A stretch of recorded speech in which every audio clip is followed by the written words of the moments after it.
The woman's scream cut through the dusty quiet of Rattlesnake Gulch like a shard of broken glass. Heads turned.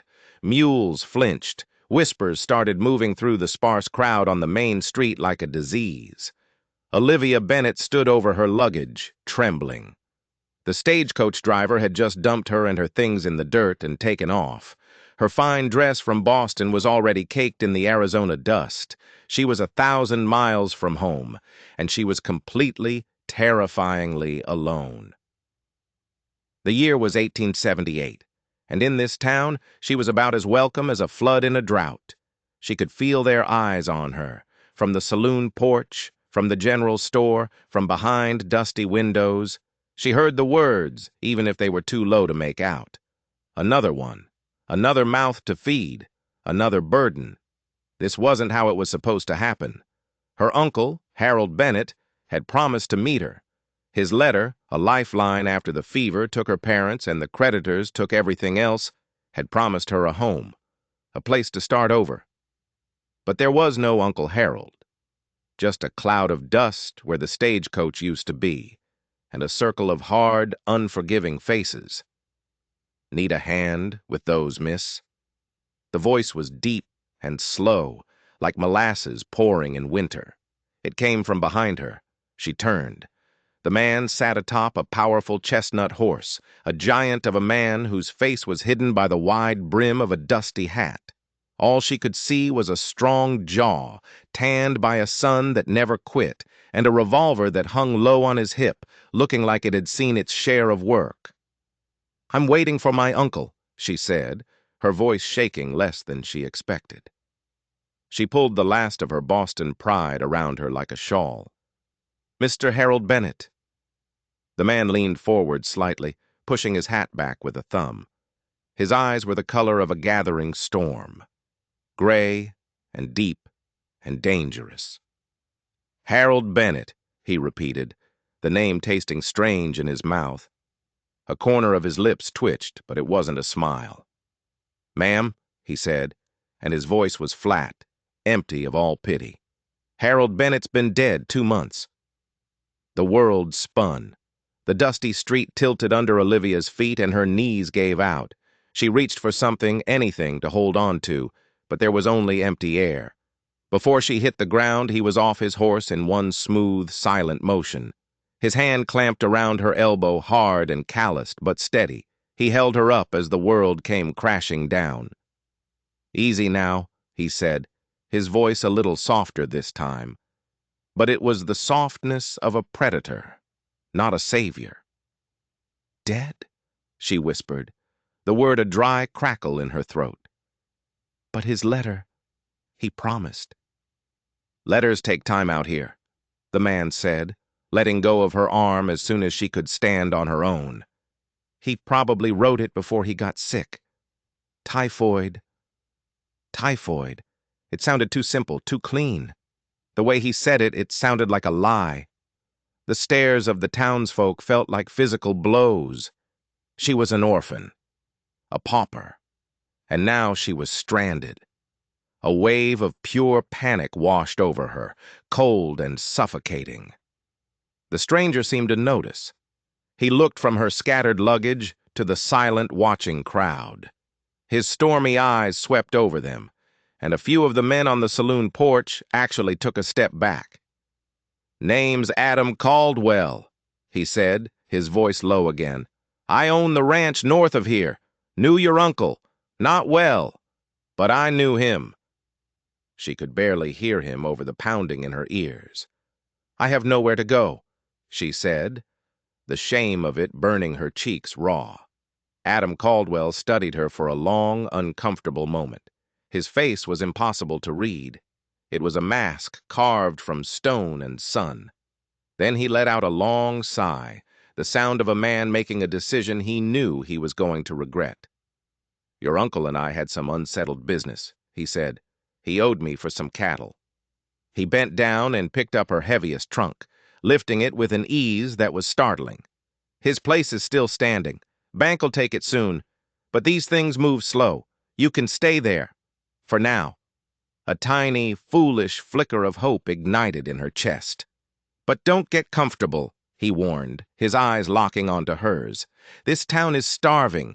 Drought's been 3 years running. They don't take kindly to strangers who can't pull their own weight.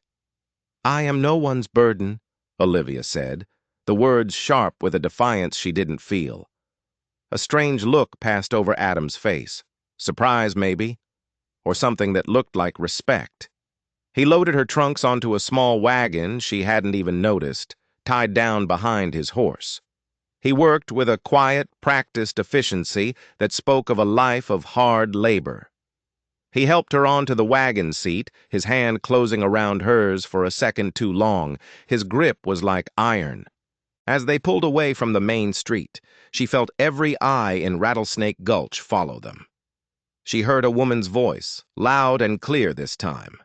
Another mouth to feed, another soul for this cursed land to swallow. Adam didn't say a word.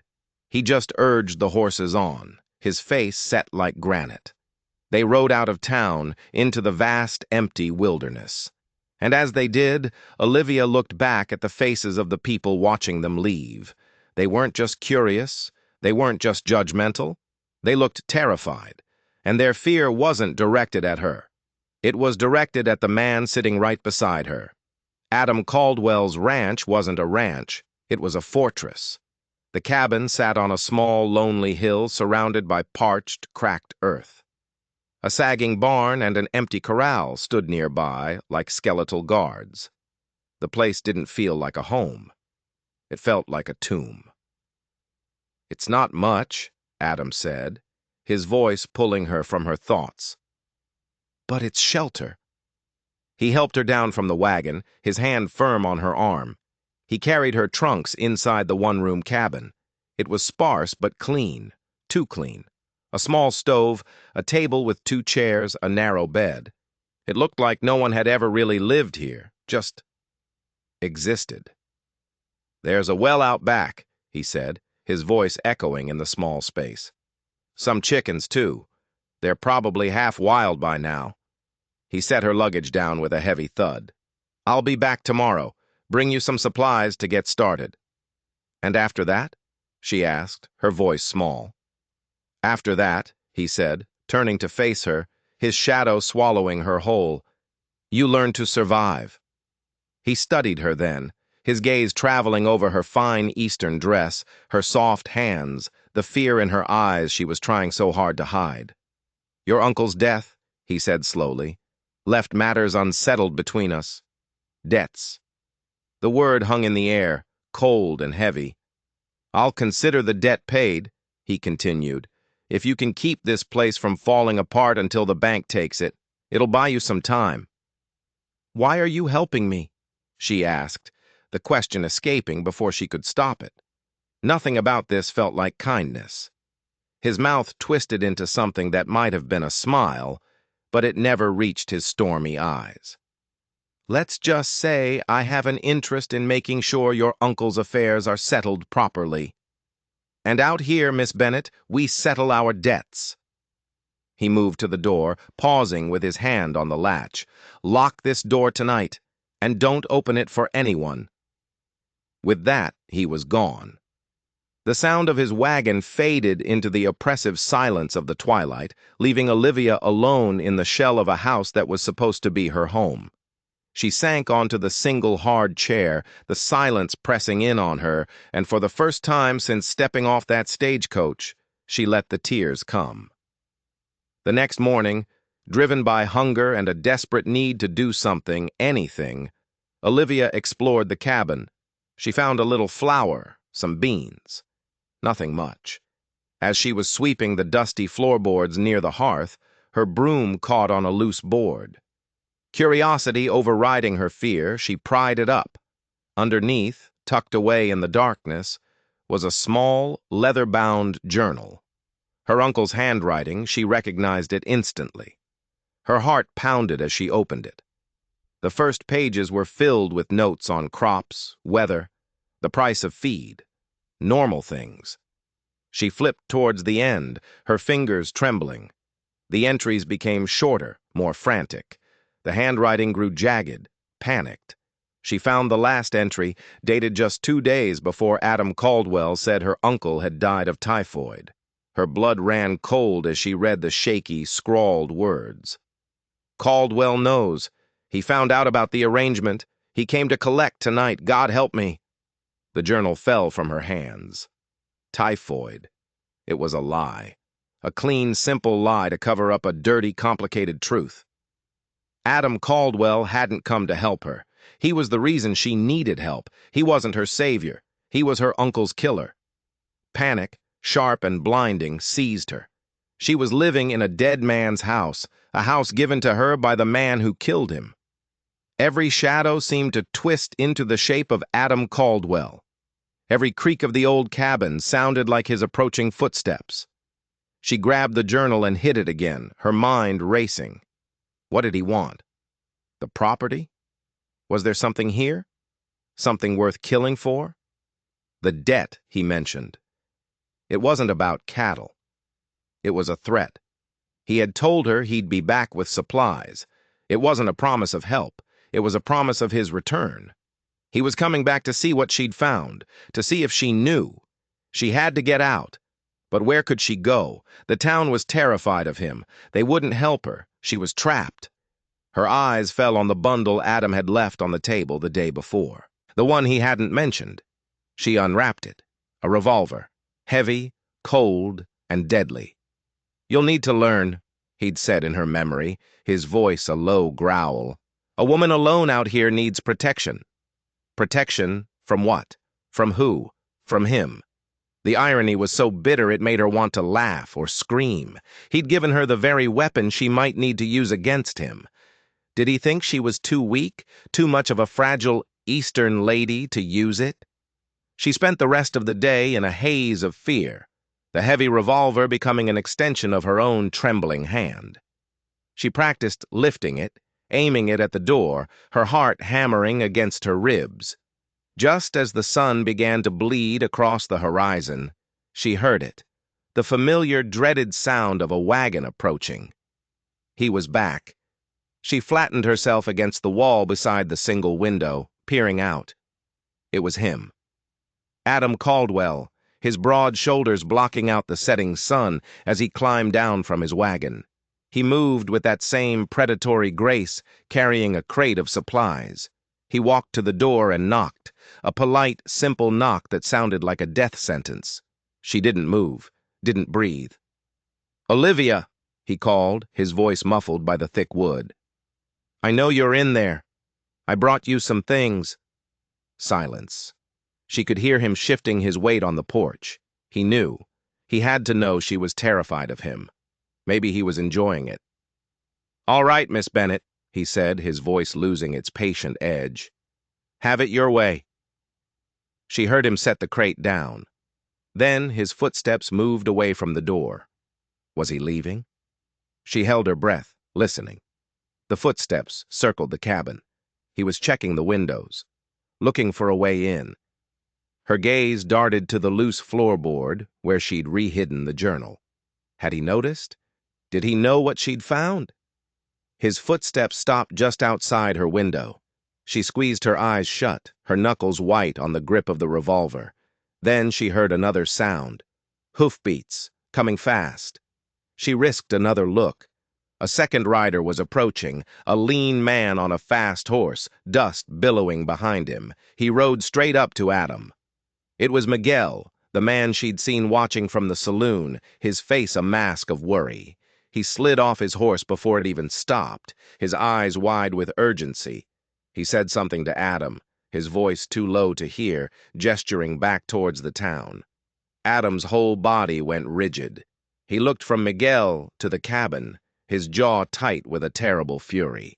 Whatever Miguel had said, it had enraged him. Adam spun on his heel and strode back to his wagon, leaving the crate of supplies on the porch.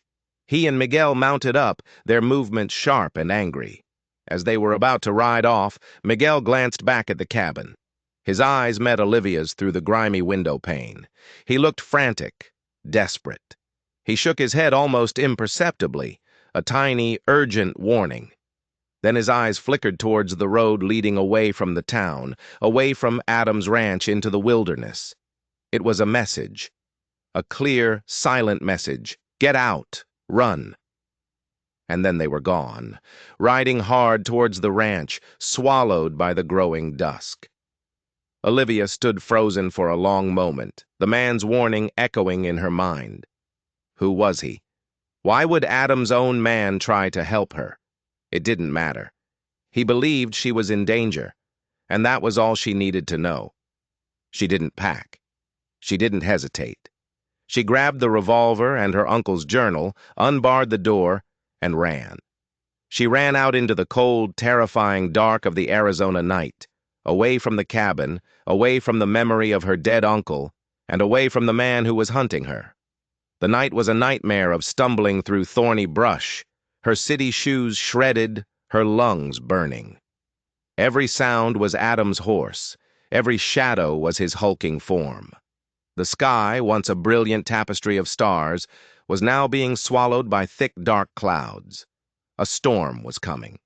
Wind whipped her hair across her face, and the first cold drops of rain began to fall. She had no idea where she was going, only that she had to get away. The road Miguel had pointed to was long gone. She was lost.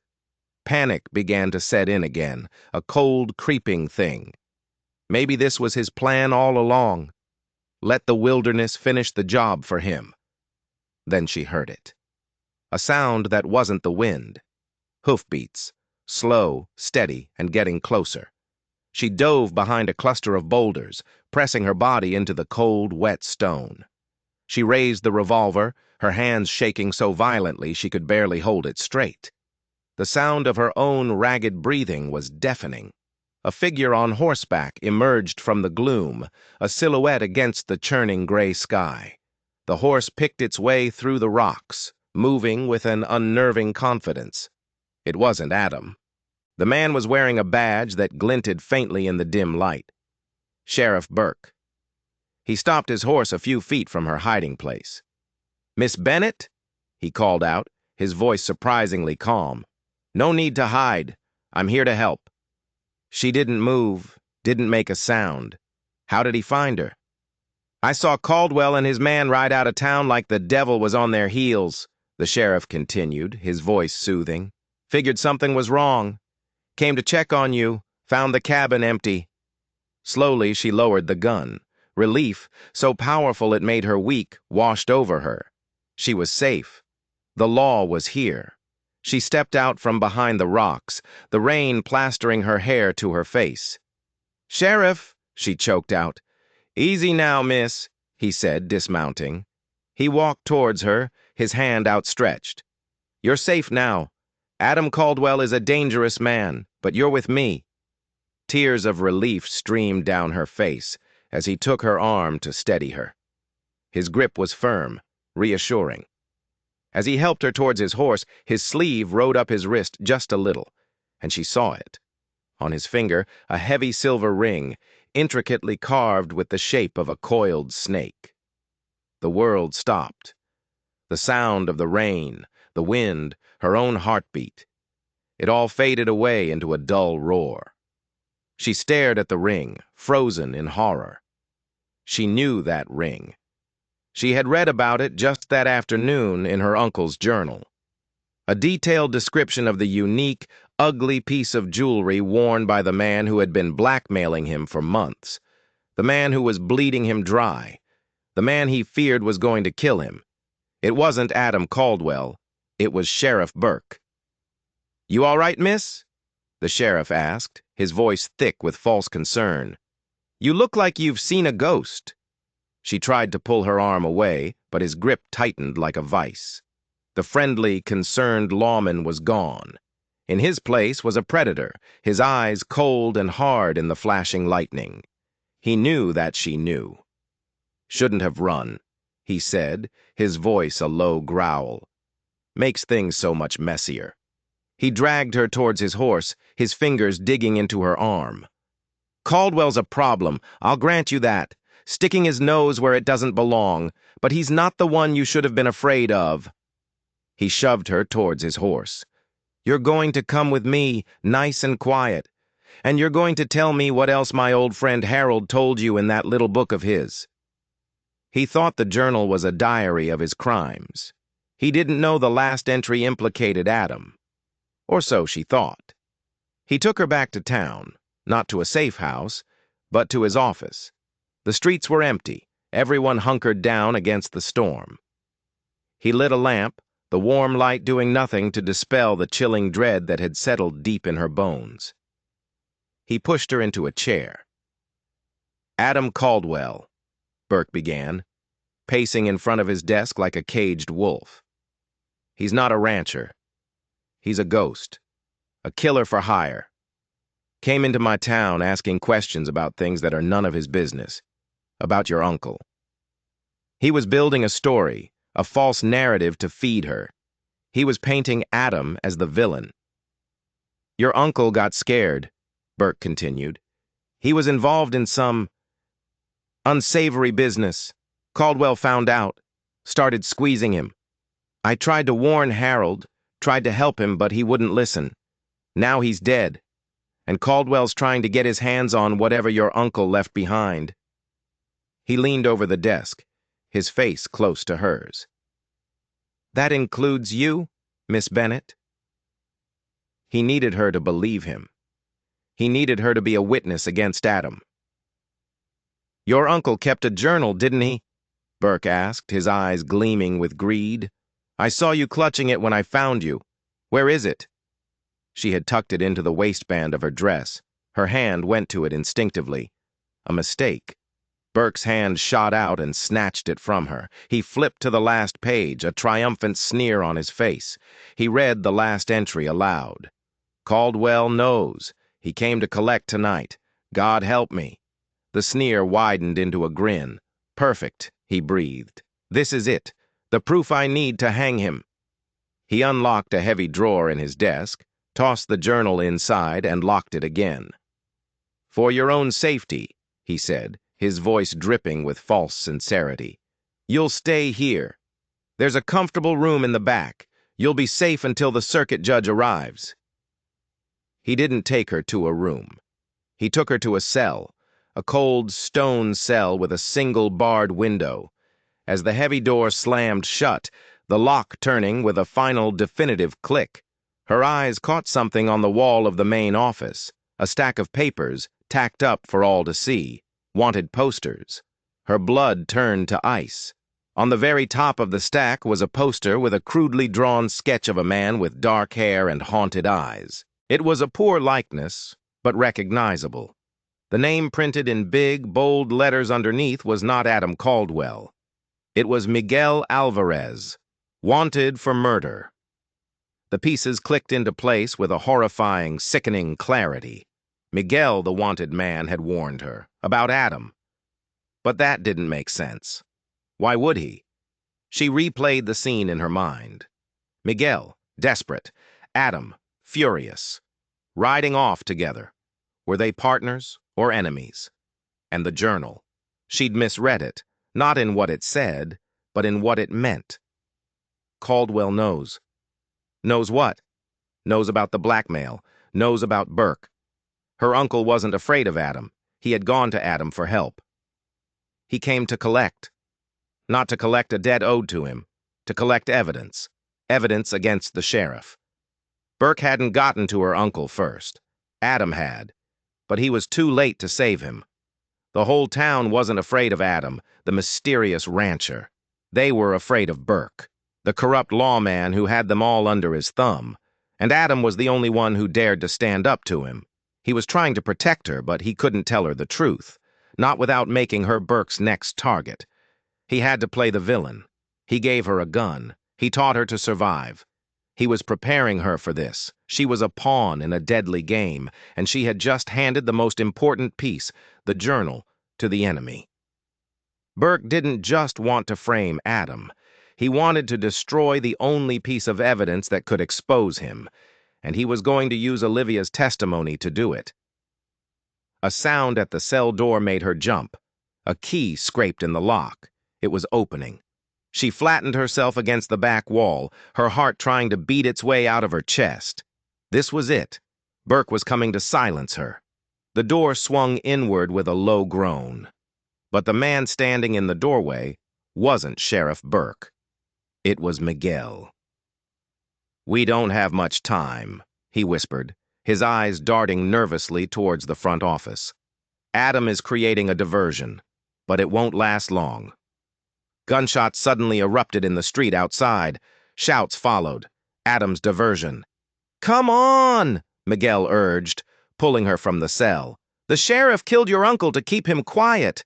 Now he's going to do the same to you. He's going to make it look like you tried to escape and that he had no choice." They crept into the main office. It was empty.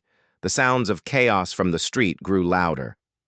"The journal is everything," Miguel said, his voice a low, urgent hiss. "It's the only proof we have that links Burke to the blackmail, to the murder. We have to get it." He pulled a set of lockpicks from his pocket and went to work on the sheriff's desk drawer.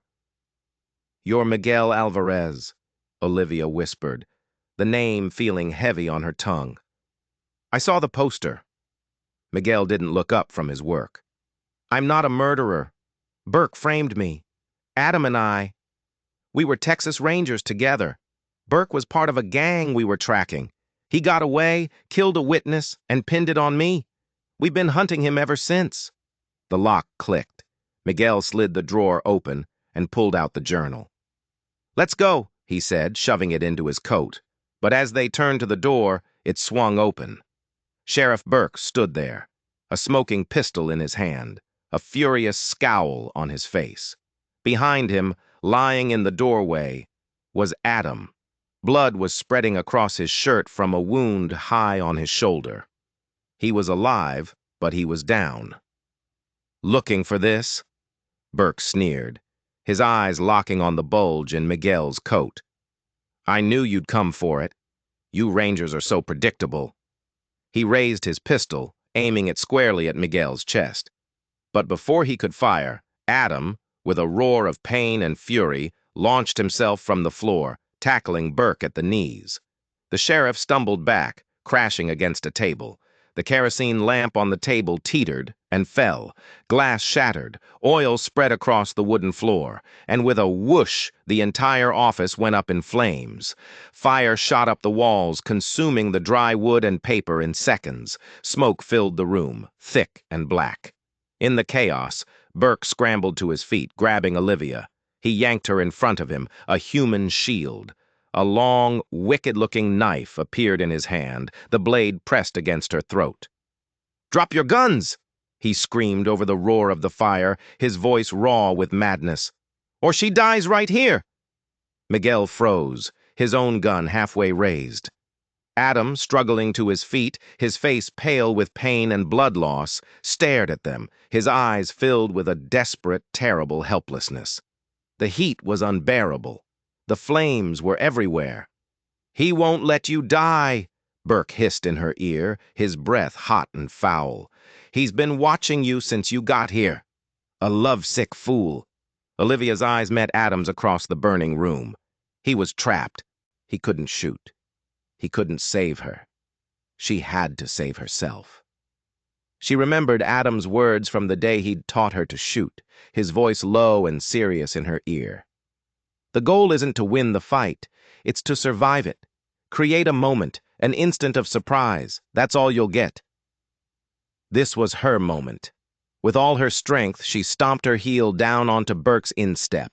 He roared in pain, his grip loosening for a fraction of a second. It was enough. She threw her head back, smashing it into his face, and drove her elbow back hard into his ribs. He staggered back, releasing her. It was the instant Adam had been waiting for. A single shot rang out, impossibly loud in the burning room. Burke crumpled to the floor, his eyes wide with surprise. "Go!" Adam yelled, grabbing her arm. "Now!" Miguel was already at the back window, smashing it open with the butt of his pistol. He scrambled through, then reached back for Olivia. Adam shoved her towards the opening. "You first!" she screamed, grabbing for him. "Just go!"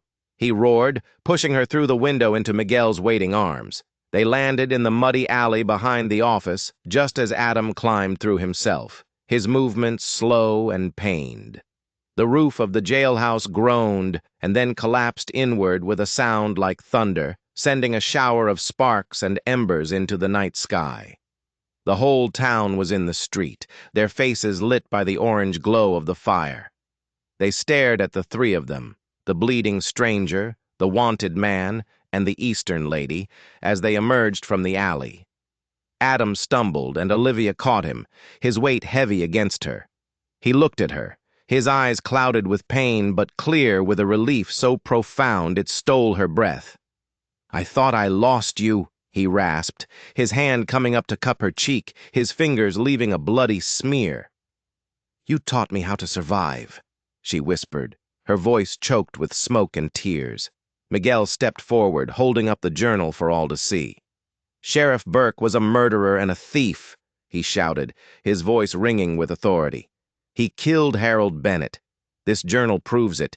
He's been bleeding this town dry for years." A stunned silence fell over the crowd. Then, slowly, a few of the townsfolk stepped forward, their faces a mixture of fear, shame, and dawning hope. They had known. Deep down, they had all known, but they had been too afraid to speak. In that moment, in front of the entire town, standing in the ashes of the old lies, Adam pulled Olivia into his arms. The facade of the hard, uncaring stranger was gone, burned away. All that was left was the man, wounded and real, holding on to the one thing he couldn't bear to lose. And Olivia, who had come to this place a terrified orphan, held him back. No longer a burden, no longer afraid. She was home. In the quiet days that followed the fire, the truth settled over Rattlesnake Gulch like a gentle rain after a long drought. The journal, along with other papers Adam and Miguel had managed to save, laid bare the extent of Burke's corruption. Men who had been too afraid to speak before came forward with their own stories of blackmail and threats. The town began to heal.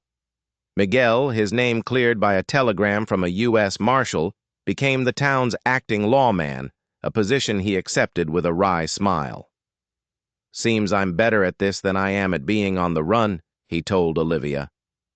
Adam recovered slowly. The bullet had missed anything vital, but it had taken its toll. Olivia nursed him, her touch gentle and sure, their quiet moments in the ranch house more intimate than any shouted confession. The ranch itself, once a place of fear for her, now felt like a sanctuary. It was a home built on strength and silence, and she was beginning to understand both. Her uncle's cabin and land, cleared of the false debts Burke had manufactured, were officially hers. One evening, as they sat on the porch watching the sunset paint the sky in hues of fire and gold, Adam finally broke the silence that had hung between them. "What will you do now, Olivia?" he asked, his voice quiet. "You're free to go. The stage runs to Santa Fe. You could be back in Boston by winter." She turned to look at him, at his strong profile outlined against the vibrant sky. The thought of Boston, of her old life, felt like a memory from someone else's story. "Is that what you want?" she asked. "What I want," he said, turning to face her, his stormy eyes searching hers, "is for you to have the life you choose, not one you're forced into." "A few months ago I would have chosen Boston," she admitted. "I would have chosen safety and familiarity. But I've learned something out here, Adam. Safety is an illusion, and familiarity can be a cage." She looked out at the vast, open land stretching before them. "My home is here now." A slow smile touched his lips. "Even with the spiders and the burnt biscuits?" "Even with those," she laughed. He reached out and took her hand, his calloused thumb stroking her knuckles. "There's one last thing you should know," he said, his voice growing serious. "The debt your uncle owed me. It wasn't for cattle." He paused, gathering his words. "He came to me a week before he died. He knew Burke was closing in. He knew he was a dead man. The money he gave me. It wasn't to settle a debt. It was a payment. In advance. Olivia stared at him, confused. Payment for what? Adam's grip on her hand tightened. To find you, he said, his voice thick with an emotion he no longer tried to hide. To watch over you when you arrived. He made me promise I would protect you. It was the last thing he ever asked of me. Tears welled in Olivia's eyes. It wasn't a sense of duty or pity that had driven him. It was a promise, a sacred trust. He hadn't been settling a debt. He had been honoring one. I failed him, Adam said quietly, looking away. I couldn't save him. No, Olivia said, her voice firm. She reached out with her other hand, turning his face back to hers. You didn't fail him. You saved me. In the fading light, with the first stars beginning to appear in the velvet sky, Adam Caldwell looked at the woman who had upended his world, the woman he had been paid to protect and had come to love. Olivia Bennett, he said, his voice rough with feeling. This life is hard. It will test you in ways you can't imagine. It will ask for everything you have. But I don't want to face it alone anymore. He slid from his chair to one knee, a gesture of such unexpected, old-fashioned sincerity that it made her heart ache. Will you marry me? He asked. Not because of a promise or because of what anyone in town might think, but because this ranch, this land, this life, it's not a home without you in it. Tears streamed freely down her face now, but they were tears of joy, a joy so pure and fierce it felt as vast as the western sky. Yes, she whispered. Yes, Adam, I will. He rose and pulled her into his arms, and his kiss was a promise of its own, a promise of shared sunrises, of weathering storms together, of building a life from the dust and the danger and the wild, breathtaking beauty of it all. The journey west had been born of desperation, but it had led her here, to a place she belonged, and to a man who saw not a burden to be carried, but a partner to stand with against the world. Together, they would build their future, a love story as rugged and enduring as the land that had forged it. If you enjoyed this story and believe that sometimes you have to travel 1,000 miles to find where you truly belong, don't forget to like and subscribe. There are always more stories waiting to be told.